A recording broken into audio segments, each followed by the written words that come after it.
Cabeça branca é um cidadão de bem, um empresário que precisa relaxar. Fim de semana ele pega as novinhas e patrocina um churrascão em alto mar.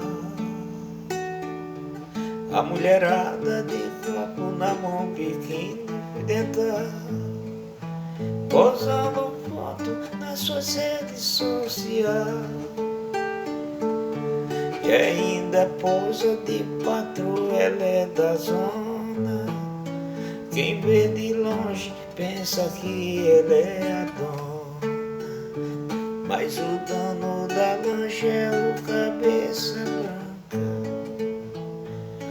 A champanhe quem banca é o cabeça branca. Porque novinha na hora da selfie, junta com as amigas e coroa nunca aparece. O dono da lancha é o cabeça branca. O champanhe quem banca é o cabeça branca. Porque novinha na hora da selfie, junto com as amigas e o coroa nunca aparece.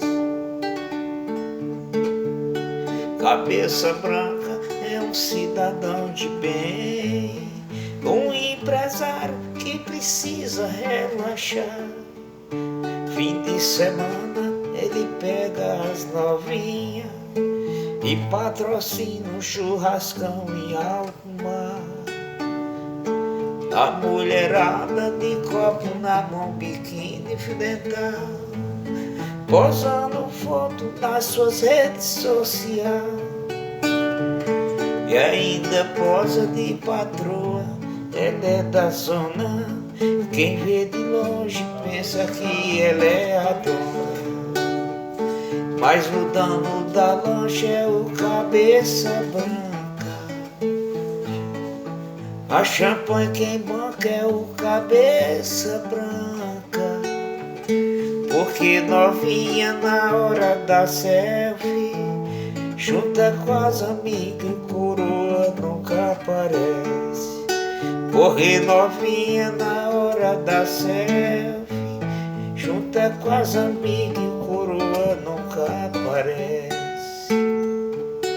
O dono da lancha é o cabeça branca. O champanhe quem banca é o cabeça branca. Porque novinha na hora da selfie, junta com as amigas e coroa nunca aparece. Tu tava gravando.